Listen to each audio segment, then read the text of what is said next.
L'Europe, ça a des limites. Moi, je crois plus à des mesures nationales, ciblées. Ce qu'a dit M. Lignac serait juste. Si nous ne nous mettions pas en dehors des règles du marché commun. Je pense, ou alors il faut l'appliquer aux autres, mais on vous dira, la politique extérieure, c'est l'affaire de la Commission. Très difficile. Très difficile. Et pour toutes ces raisons-là, et à moins qu'il y ait la possibilité de mettre en œuvre une stratégie défensive transatlantique avec les Américains qui ont les mêmes problèmes que nous, c'est vous, monsieur, qui l'avez évoqué tout à l'heure, je crois, je pense que ce sera très lent de faire bouger les Européens. Il faut donc avoir des politiques très ciblées, normes techniques, politique du médicament, etc. S'il y a une volonté politique, on trouvera les moyens. Mais ce sera quand même très difficile compte tenu de notre insertion profonde dans l'Union européenne avec ses règles, sa jurisprudence, la vigilance de la Commission européenne, tout entière acquise au libre-échangisme. Et de même, celui-ci imprègne la Cour de justice européenne. Donc il faut savoir que nos marges sont devenues très étroites. La France a abandonné sa monnaie, son commerce extérieur, sa politique industrielle, son droit, qui est un droit subordonné, quand il existe encore, quand il n'a pas été purement et simplement remplacé. Donc tout ça, c'est très difficile. Nous avons laissé dissoudre notre État. La capitale que nous avions mis 10 ans pour construire, que dis-je, 10 siècles, hein, Paris, nous l'avons reconstruite à Bruxelles. Mais ce n'est même pas une capitale, puisqu'elle ne nous protège pas.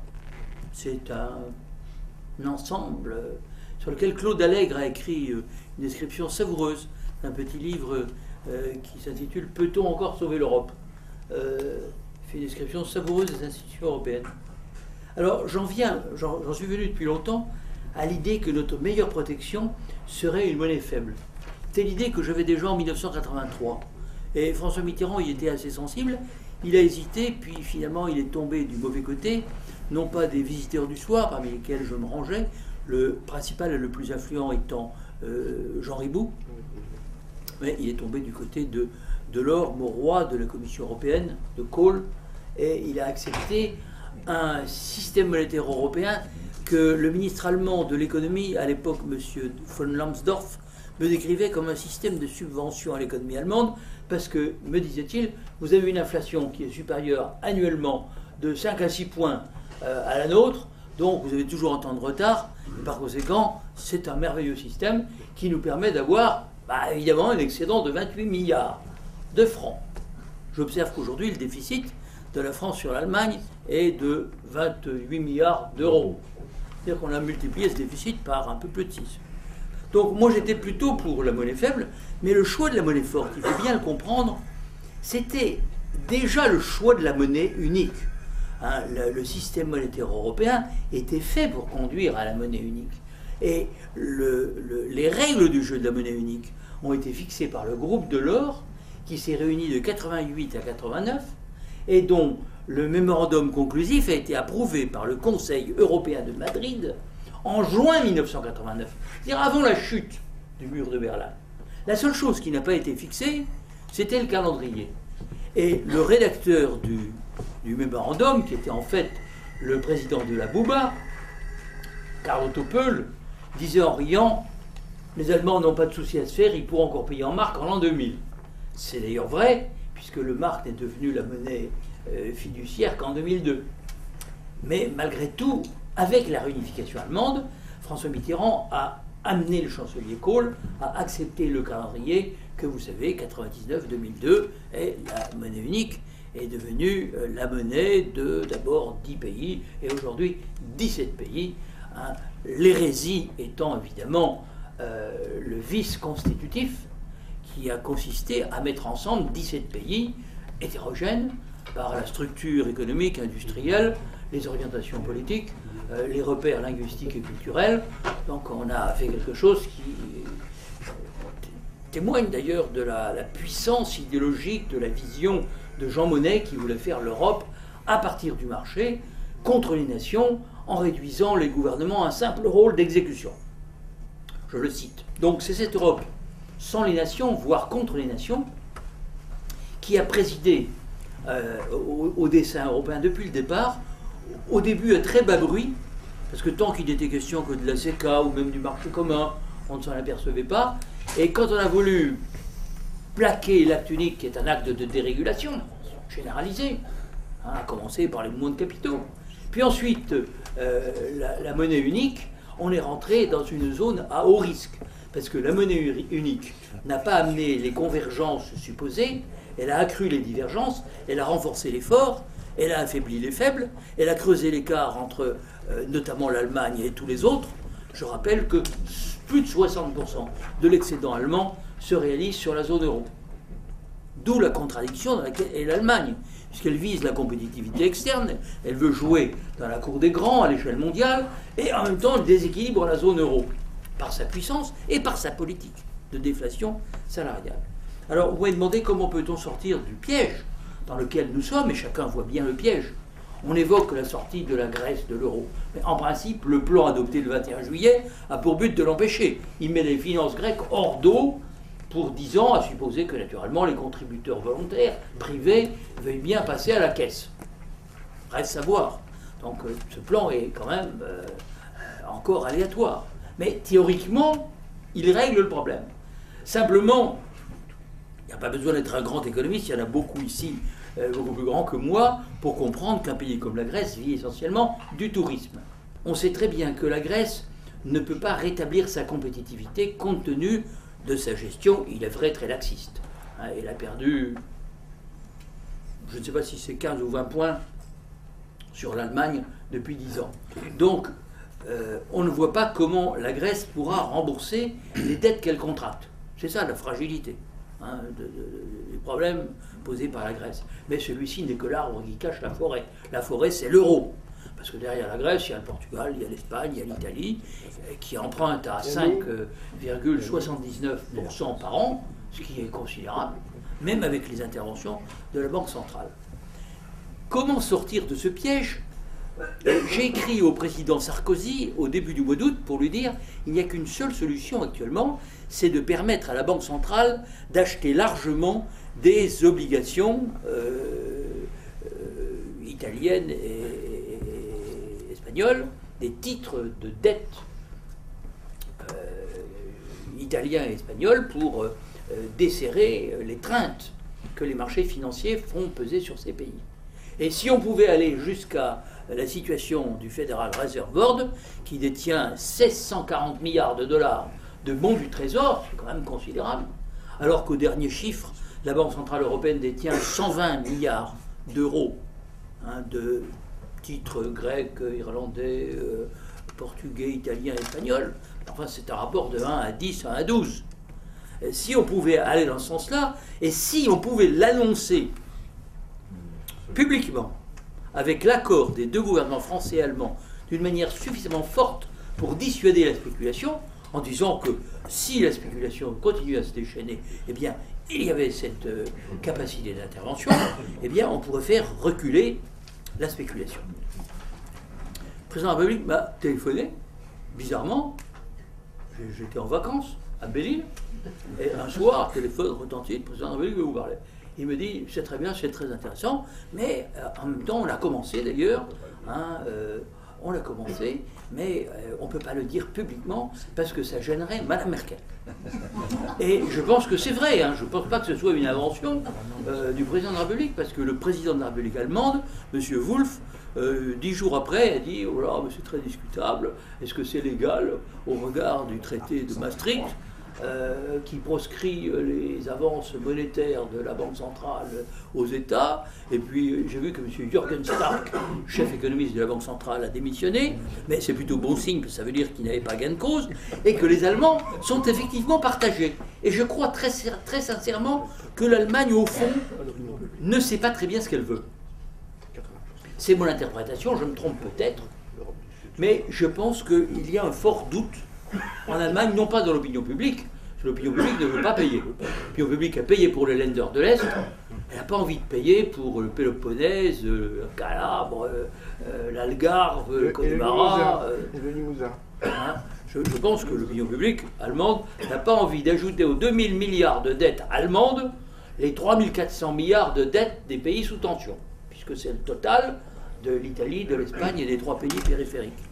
Hein, et on les comprend. Ils tiennent à la responsabilité des États, qui est consignée dans les traités.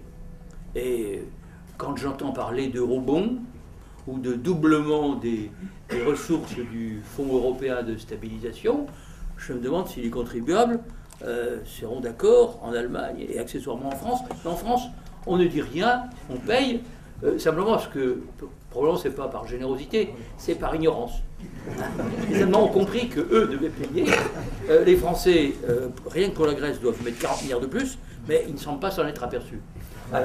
Mais ça s'ajoutera aux 140 milliards de la dette française proprement dite.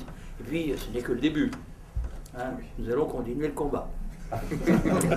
Donc, la situation est très difficile parce que je pense que l'Allemagne n'est pas prête à réviser le traité de Maastricht, hein, et à dire on donne à la Banque centrale les prérogatives du Federal Reserve Board américain.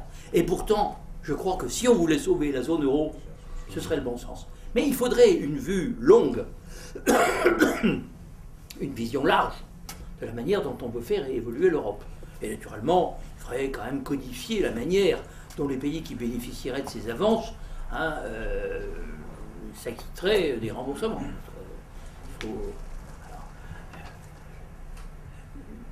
La difficulté de l'Europe, c'est que jamais, il faut le comprendre, la solidarité européenne ne remplacera la solidarité nationale. On peut faire un effort, 1% du PIB, c'est le budget européen, on pourrait même le doubler peut-être, en affectant des taxes, mais on n'ira pas beaucoup plus loin, alors que les prélèvements obligatoires, la moyenne dans la zone euro, c'est 40 points. Alors, 1 à 40, c'est 2,5%. Solidarité européenne, c'est 2,5%. Solidarité nationale, c'est 97,5%. Je ne sais pas si je me fais bien comprendre, à travers une règle de 3 que j'ai apprise chez nos instituteurs d'autrefois. Mais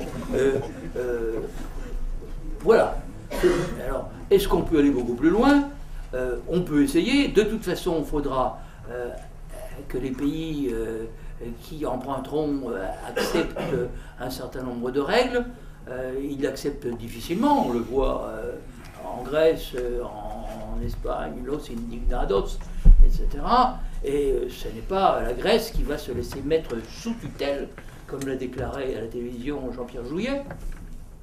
Mettre la Grèce sous tutelle, le pays qui a fait les Thermopyles, qui a inventé la démocratie, qui a résisté au fascisme italien, au nazisme allemand, courageusement, héroïquement, c'est pas un peuple qu'on met en cage.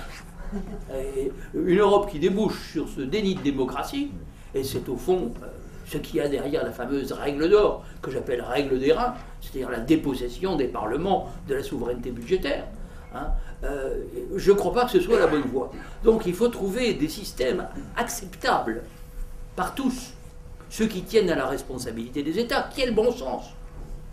Et puis ceux qui pourraient bénéficier d'une aide exceptionnelle. Est-ce que ça peut marcher? Jusqu'à un certain point, on peut faire du hot plaisir. Et de toute façon, il faudrait se donner du temps. Et c'est l'avantage des plans européens qui ont été adoptés. Ils ne sont pas intéressants en eux-mêmes, ils ne sont pas crédibles. Mais ils achètent un peu de temps. Ils donnent le temps de réfléchir. Mais est-ce que les gens qui les ont adoptés sont capables de réfléchir et d'avoir une vue à long terme de ce qui pourrait marcher? Ils ont tellement investi dans l'euro, mais l'euro comme monnaie politique, conduisant au fédéralisme. C'est comme ça que ça a été vu dès le départ. Et on est au pied du mur. Hic rodus, hic salta. C'est ici qu'il faut sauter. Mais on ne peut pas sauter. On est trop petit. 2,5, 100. On ne peut pas. On est au pied du mur. Et voilà. Donc, mais les élites sont tellement attachées à ce qu'elles ont fait depuis si longtemps, je vous ai dit, depuis 83, c'était leur projet, hein, et on peut dire de droite et du PS, hein, très largement. Je mets à part mon voisin de gauche. Mais, c'est quand même quelque chose qu'on n'a jamais vu. Des élites confesser leurs erreurs, j'ai jamais vu ça. Jamais les élites ne confessent leurs erreurs. Elles peuvent changer de pied complètement. Les uns qui étaient pétainistes en 40 peuvent devenir ultra-gaullistes en 44. Hein, quelques événements comme Stalingrad ou le débarquement américain en Afrique du Nord y aident. Hein. Elles changent complètement la vie. Elles chantent les louanges de ceux que je méprisais hier et exècrent ceux qui les ont conduits sur la voie de la trahison avant-hier et qu'elles applaudissaient. Voilà, mais ça c'est les élites. Il faut leur faciliter le travail. Et à mon avis, si on pouvait garder le mot euro, ce serait bien. Mais euro comme toit commun, monnaie commune.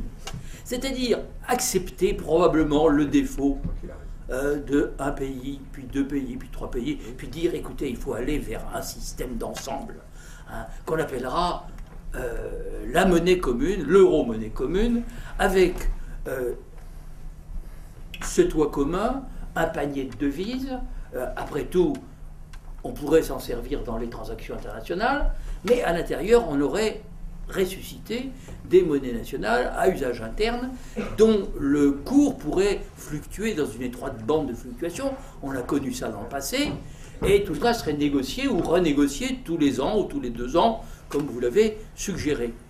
On aurait de cette manière-là le système souple dont on a besoin, le système qui aboutirait à abaisser le niveau de l'euro, qui conduirait à une monnaie beaucoup plus faible, qui redoperait la croissance en Europe, qui permettrait aux pays endettés de rembourser leurs dettes, et qui nous donnerait un système à longue allée, un système sécurisant pour tout le monde, parce qu'on saurait que ce système-là est durable, et comme on dit, soutenable, alors que le système de la monnaie unique n'est pas soutenable. Hein, l'Espagne et l'Italie, aujourd'hui, ne peuvent pas rester dans la monnaie unique compte tenu du taux auquel elles empruntent. Alors on peut les aider avec la Banque centrale, hein, mais même dans ces conditions-là, je pense qu'un système qui n'est pas sûr sur le plan monétaire, il faut prévoir sa mutation. Et plutôt que de l'abandon ou de l'éclatement dont j'entends parler, je préfère parler de mutation, parce que je tiens compte de la psychologie. Et de la psychologie des Européens qui considèrent que le monnaie unique est une réalisation magnifique. Hein, et j'entends se gargariser sur ce thème maints hommes ou femmes politiques qui considèrent que c'est un achèvement supérieur, qui prônent de faire le saut qu'on ne peut pas faire dans un fédéralisme budgétaire qui sera un fédéralisme coercitif. Alors, pour tenir compte de leur psychologie, chose très importante, je propose de garder le mot euro, mais de lui donner un contenu différent.